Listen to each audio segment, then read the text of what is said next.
tenemos invitados especiales, personas que han mirado muy de cerca este problema, que han trabajado con lo que hoy es noticia, que han sido parte de programas especiales, nos acompañan en este estudio y queremos darles la más cordial bienvenida a don Rafael Delgadillo, a don Augusto Delgadillo, que están ya en nuestros estudios para hablar acerca de lo que ocurre en Tiquipaya.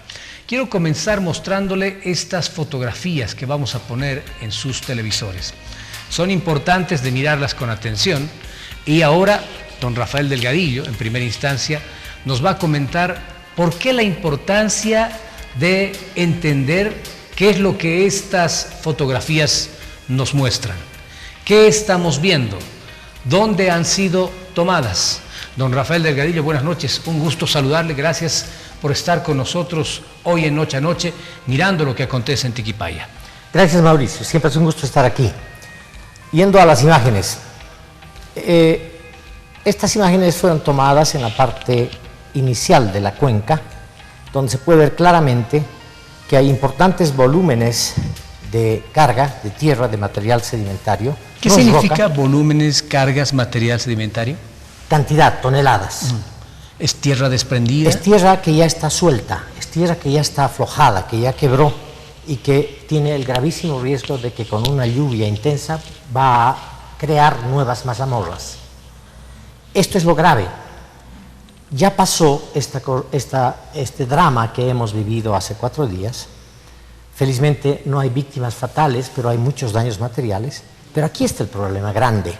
La época de lluvias no ha terminado y ahí tenemos entre 1 y 2 millones de toneladas de carga que puede desprenderse y con lluvias intensas bajar nuevamente encima de las mazamorras que ya tenemos. Estos volúmenes a los que hace referencia don Rafael son verdaderamente considerables, preocupantes.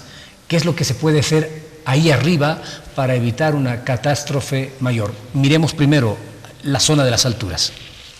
Bien, para empezar, ¿qué quiere decir 1 o 2 millones de toneladas?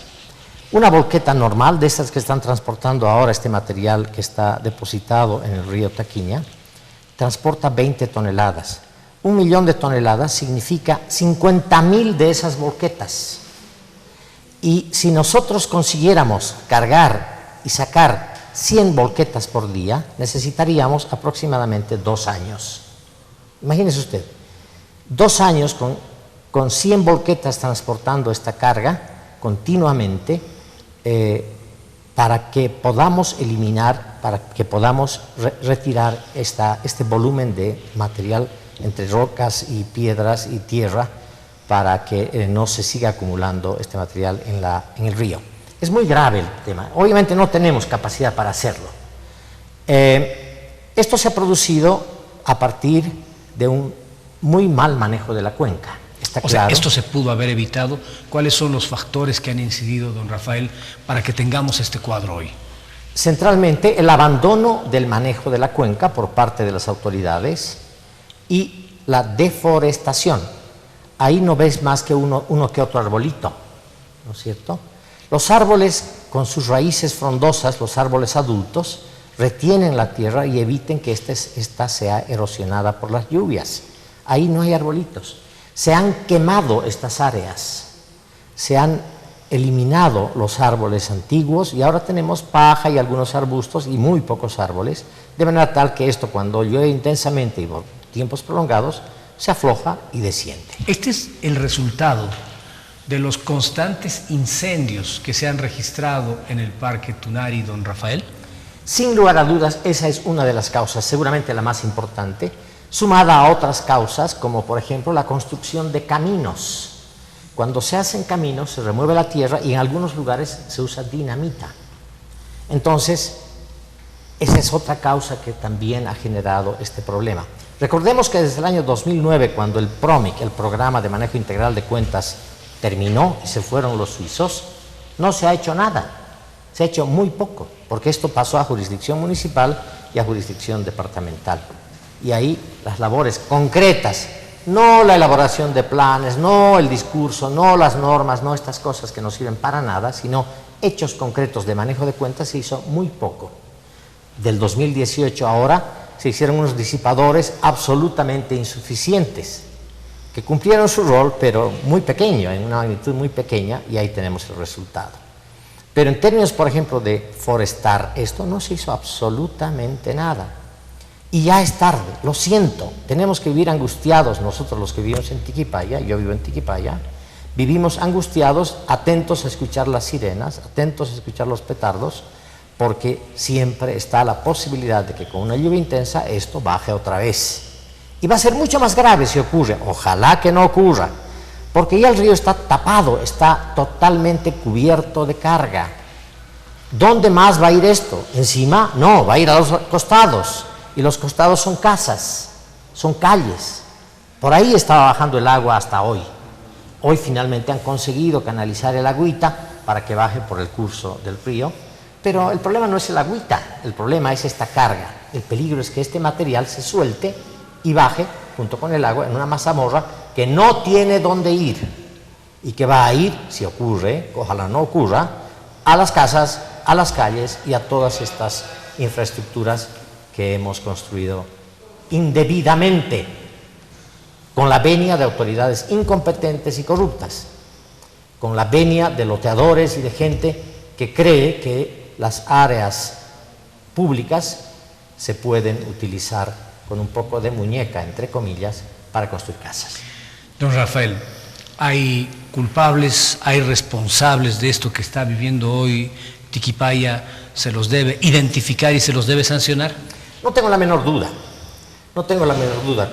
El PROMIC hizo una gran labor hasta el año 2009 y a partir de ese momento, cuando pasó esta jurisdicción municipal, fue todo un desastre. Hay alcaldes antes y después del actual en Tiquipaya, antes y el actual en Tiquipaya, que hicieron la vista gorda o que por su incompetencia y su comodidad permitieron que se construyan esas casas que hoy vemos destruidas, inundadas y que jamás debieron haberse construido. Para empezar, franjas de seguridad. El PROMIC, los suizos, dejaron un informe a los municipios diciéndoles: esta es su tarea, señores, tienen que cuidar esto, esto y esto. Y si uno mira lo que hicieron, no hicieron nada o hicieron muy poco. Esos señores deben ser enjuiciados porque el daño es enorme, el daño es gigantesco. Cuando en 2008 se produjo esta terrible mazamorra y murieron, creo que 5 personas y se destruyeron un montón de casas, lo que se hizo fue absolutamente insuficiente. La gobernación, junto con el Ministerio de Medio Ambiente, hicieron estos disipadores y dragaron el río, pero en una magnitud que es realmente insuficiente.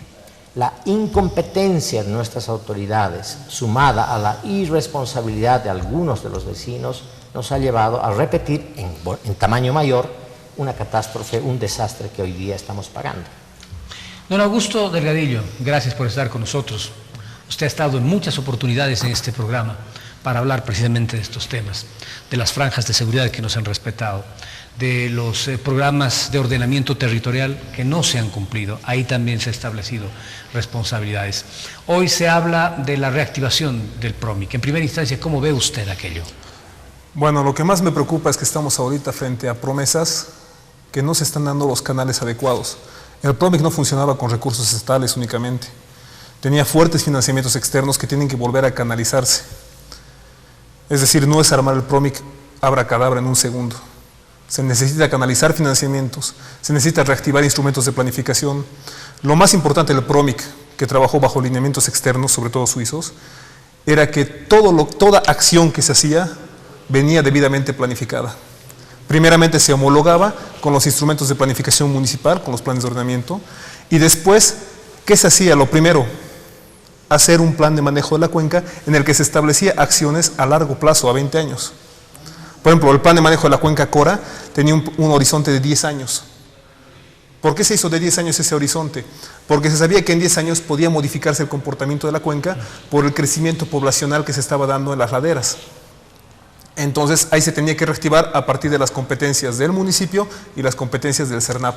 Y se tenía que volver a evaluar si la planificación a largo plazo tenía que tomar otras medidas. Pero no se hacían acciones inmediatas por tomar directamente, se tenían que planificar. Y todo estaba escrito en papel, certificado, con los respaldos técnicos. El problema es que actualmente, y desde el 2009, lo que se hacen son acciones de pondremos aquí un disipador, pondremos aquí, o sea, van poniendo, tratando de apalear los síntomas, pero no la causa. Y la causa es el manejo integral de la cuenca.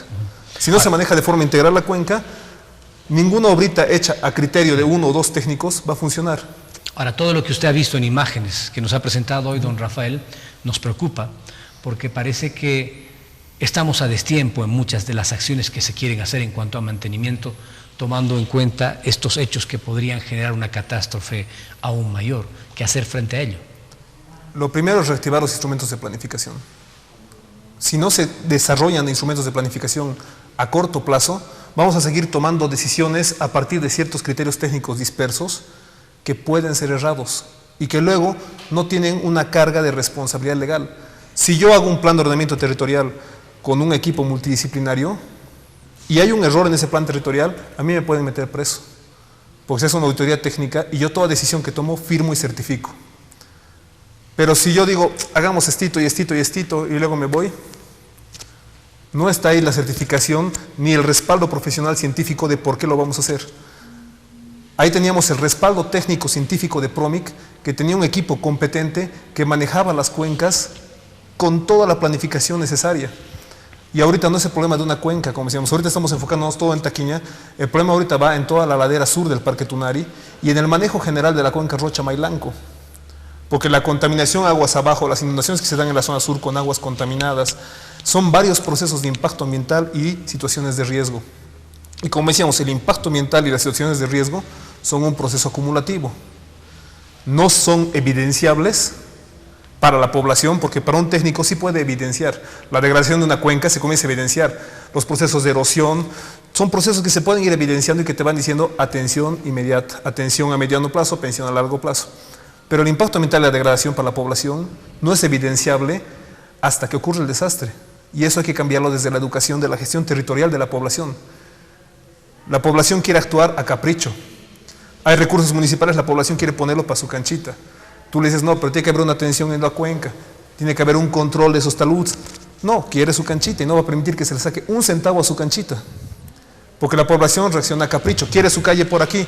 Se le explica que no puede poner una calle a contrapendiente en una zona de riesgo de deslizamiento, en una zona en que hay riesgo de que haya inundaciones, taludes. Pero la persona quiere su calle asfaltada a contrapendiente. Y es lo que ha pasado en Tiquipaya.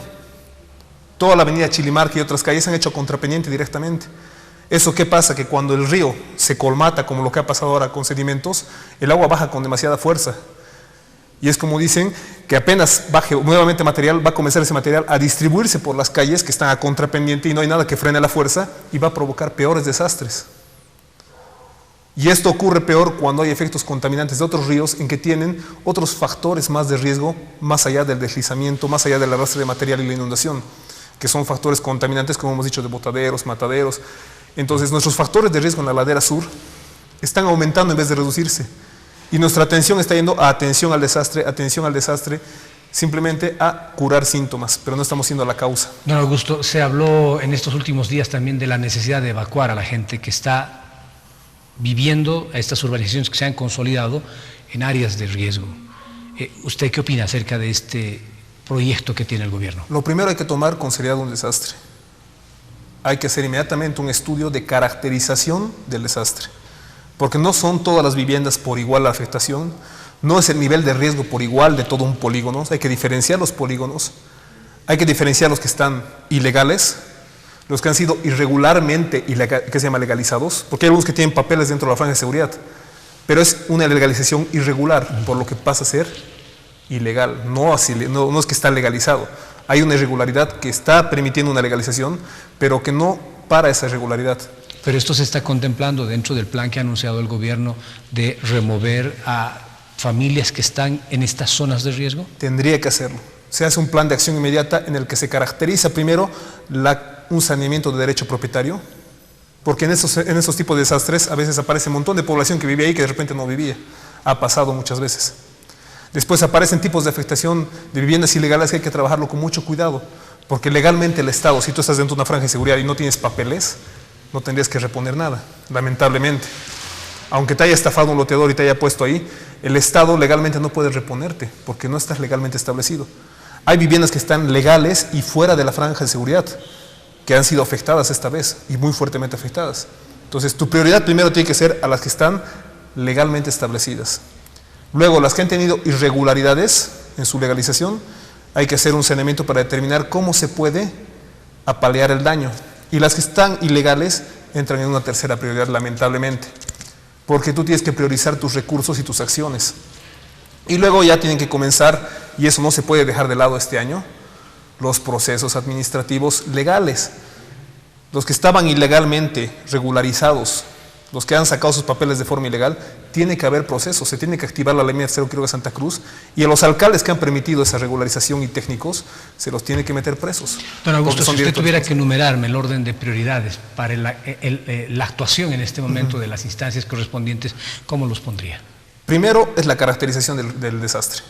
Tiene que tenerse una claridad, tiene que tenerse un mapa clarísimo de cuáles son, como decíamos, ilegales, que han tenido un proceso de legalización irregular y los que están legalmente establecidos.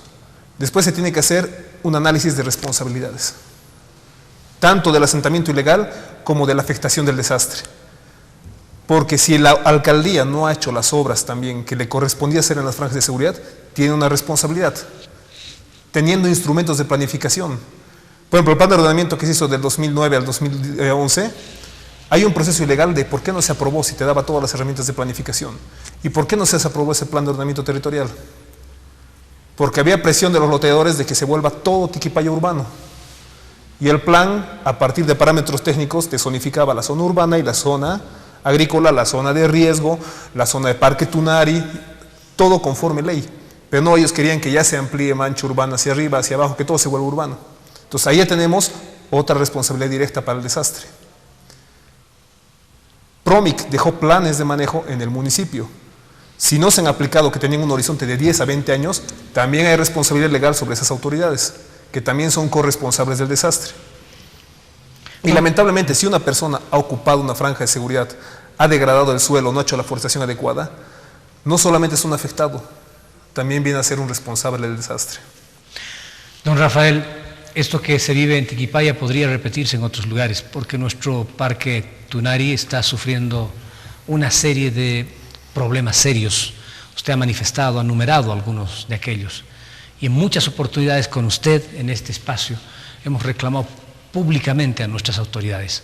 Pero claro, estamos esperando siempre la tragedia, la desgracia y aquellas acciones que en muchos casos ya no son reversibles para lamentarnos. ¿Qué hacemos con nuestro parque Tunari ahora? Mauricio, yo quiero ligar el problema del río Tunari, esta terrible mazamorra, con el problema global que nos ocurre durante todo el año. Estamos los ciudadanos agotados, cansados de estar atenuando, resolviendo los problemas que nos traen nuestras autoridades. El parque Tunari está agredido permanentemente y cada vez más. La cantidad de personas que trabajamos, que hacemos esfuerzos desde nuestros lugares para apagar los incendios, para evitar que se sigan implementando construcciones ilegales, para que se siga impermeabilizando la ladera sur de la cordillera del Tunari, es tan grande, estamos cansados ya de esto. Tienen que haber, así como los ciudadanos creamos el mecanismo para resolver un drama político grave que había en el gobierno y tuvimos que echar a don Evo Morales bajo presión pacífica a que se vaya del país, tenemos que encontrar un mecanismo para salvar al Tunari, Dios mío. No puede ser que todo el año ciudadanos, voluntarios, expertos, instituciones como la Federación de Empresarios Privados, todos trabajando en apagar incendios para que los vuelvan a producir y cada vez con mayor frecuencia. No podemos seguir en este tren. Tenemos que encontrar mecanismos institucionales, formales, para que la ciudadanía se defienda de las agresiones al parque Tunari. ¿Cómo cuáles, don Rafael? Por ejemplo, no puede estar bajo jurisdicción del CERNAP el manejo del parque Tunari. El CERNAP es una institución corrupta, y si no, miremos los videos que hemos conseguido y los audios que hemos conseguido del señor Bejarano cobrando plata a los loteadores para que les arreglen sus papeles. Dios mío, no podemos seguir con instituciones sucias incompetentes y corruptas manejando estos temas tan serios. Los ciudadanos debemos obligar a que los gobiernos nos den participación directa institucional en la solución de estos problemas. Tiene que haber, así como podemos cambiar, no por la fuerza, sino por la convicción, por la capacidad de la ciudadanía, cambiar las cosas que se hacen en el Parque Tunari. No podemos seguir mirando cómo senadores de la República, diputados, estén promoviendo leyes para legalizar lo ilegal. Lo que decía Augusto, en lugar de estar investigando a los culpables que han hecho estas barbaridades, lo que estamos haciendo es mirar de palco cómo nuestros diputados y senadores están queriendo legalizar las barbaridades que se hacen en el Parque Tunari. Con nombre y apellido, ¿no es cierto? Como siempre. ¿Dónde están los senadores que han presentado y siguen promoviendo que se eleve la cota? ¿Por qué no rinden cuentas ante la ciudadanía? ¿Por qué no dan la cara? ¿Por qué no dicen nada cuando se los acusa directamente de ser los responsables de que se estén legalizando cotidianamente construcciones ilegales en el Parque Tunari? No puede ser.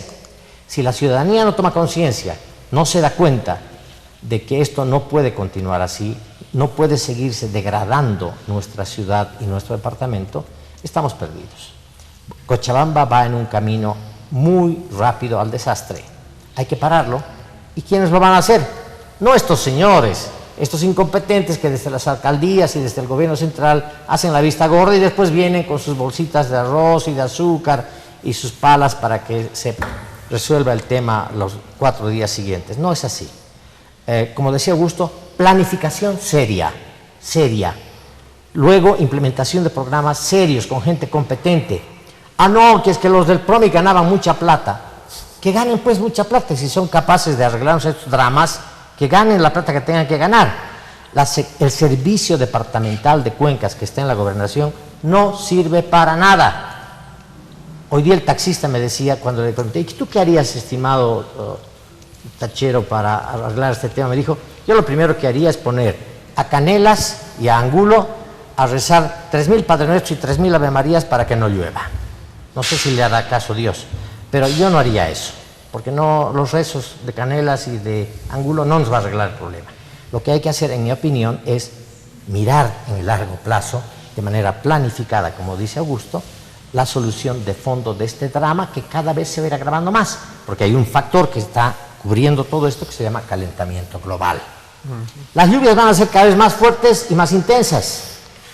Los desarreglos de la naturaleza están cada vez más acelerados y nosotros seguimos creyendo que vamos a arreglar con 4 disipadores locos el problema de las cuencas. Por favor, Secretaría Departamental de Manejo de Cuencas no sirve para nada, tiene gente incompetente, tiene un presupuesto escuálido, no nos va a arreglar nada. CERNAP menos, corrupta y llena de gente que no sabe hacer nada con un presupuesto escuálido. Entonces, miremos esto con la magnitud que tiene. Dejémonos de cosas cosméticas, dejémonos de fiestas, dejémonos de canchitas, dejémonos de estas cosas que finalmente no nos arreglan los problemas, más bien los maquillan, y encaremos estos temas con seriedad. El Tunari es algo demasiado serio para nosotros los cochabambinos que debemos mirarlo desde una perspectiva de mayor plazo.